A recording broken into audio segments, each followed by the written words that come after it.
I'm Packah, and this is today's Off the Wild. On Wednesday, game developer Epic went full-on banana in the tailpipe on Apple when they remotely activated a hidden app store in their mega-popular game, Fortnite, which is totally against the rules, and they totally knew it. Apple responded with a friendly chuckle and a gentle admonishment. Who the fuck am I kidding? They nuked Fortnite from the App Store quicker than Sir Johnny Ive could say aluminium. Aluminium. Hey, Johnny. It's been a year since you left Apple, so, how's that, from love design thingy coming along? Aluminium. Well, that's great, Johnny. Epic was, totally taken off guard by the, totally unexpected move from Apple. They, totally had no response for 2 minutes.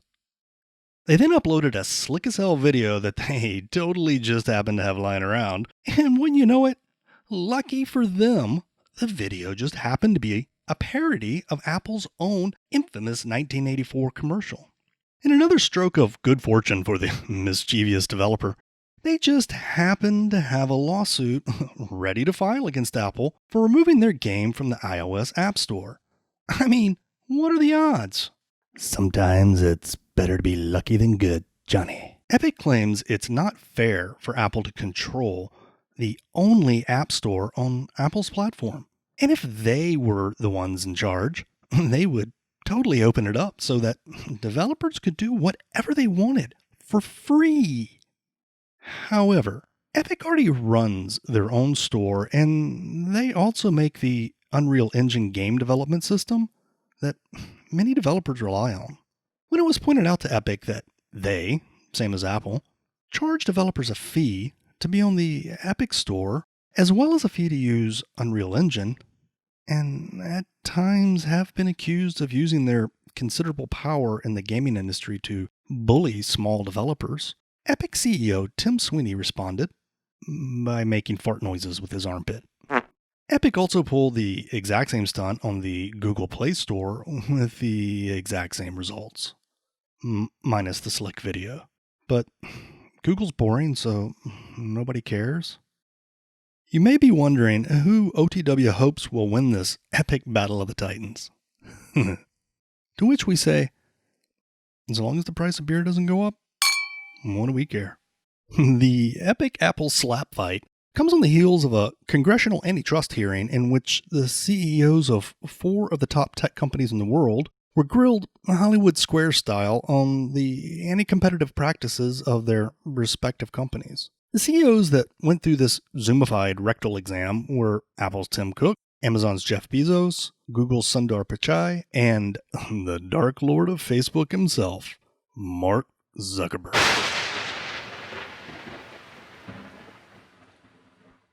For 5.5 short hours, the tech overlords were questioned by members of Congress and one angry Redditor looking for tech support. And my parents, who have a Gmail account, aren't getting my campaign emails. If you missed the hearings, because you're a mostly normal, non-crazy person who, despite a soul-crushing pandemic that has you staring at the walls of your own personal hell day after day until all you want to do is rip out your own heart with your bare hands, well, if not even that could make you watch a congressional hearing, well then, OTW has you covered with our "we're smarter than you, so just take our word for it" summary. Let's get cracking. The reason Google sucks up all of our data like a Mardi Gras hooker on Adderall is because privacy is the most important thing to them. Wait, what? I've always believed that privacy is a universal right, and we've long supported the creation of comprehensive federal privacy laws. Our utmost care is ensuring privacy. We have to be focused on privacy to drive the change forward. We obviously want to make sure we protect the privacy of users there. Facebook isn't Twitter. It was reported that Donald Trump Jr. got taken down for a period of time. Why did that happen? Congressman, well, first, to be clear, I think what you might be referring to happened on Twitter, so it's hard for me to speak to that. Jeff Bezos isn't really sure how Amazon works. I don't know the direct answer to your question. I don't know if I don't know. I don't know the specifics of that situation. I don't know the answer to that question. I don't know if it's required. I think we often have it, but I don't know. I don't know the answer to your question. And last but not least, Apple invented software downloads in the year of our Lord 2008. We knew the distribution options for software developers at the time didn't work well.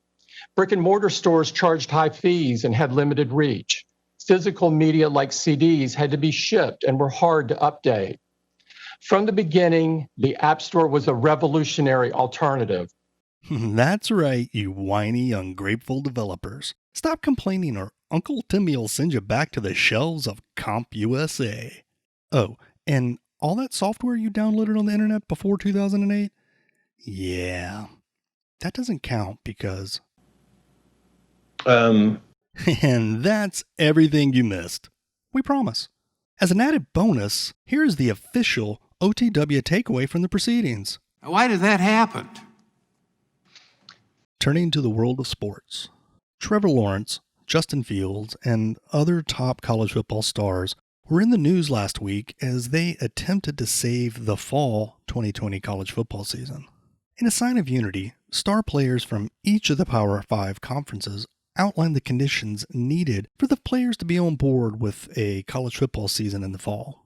They launched the guerrilla campaign with the hashtag #WeWantToPlay, and it immediately caught fire amongst the college football fan faithful. Football fans far and wide rushed to support the We Want to Play movement, screaming from the top of the social media hilltops that the players' opinions were the only ones that really mattered, and we must listen to their pleas. In related news, hundreds of thousands of college football fans were sent rushing to emergency rooms across the nation with what doctors describe as a severe case of hot take whiplash. The condition was brought on by the sudden and violent switch from a players need to shut up and play hot take during the Black Lives Matter protests to you need to listen to the players so I can have my football hot take. The body was never meant to handle such extreme jumps in righteous anger, one doctor responded anonymously. While the condition is serious, according to specialists, most cases can be cured by administering large doses of bourbon and a steady stream of Fox News. Despite the valiant efforts by Lawrence and Fields, the football season for some has sadly ended before it began. 1 week after releasing their pandemic-modified fall schedules, the Pac-12 and the B1G, how the hell am I supposed to pronounce that? Have now canceled their respective fall football seasons. Both conferences stated player safety was their highest priority, which is why they made the painful decision to move the 2020 season to the spring. However, some experts are concerned playing 8 or more games in the spring with a quick turnaround to play 10 to 15 games the following fall doesn't allow for enough recovery time considering the violent toll the sport takes on the players' bodies. When asked about this, conference officials responded, A lot of other stuff happened last week, but it's gotta be after 5 somewhere, and baby, I need to get my llama on. Off the Wild is aiming for multiple episodes a week, and hopefully we'll have the schedule worked out soon-ish. But in the meantime, just hit subscribe and that stupid little bell to be sure you don't miss out on a llama stuff. See what I did there? And remember, if Off the Wild didn't tell you about it, it's probably because we're lazy.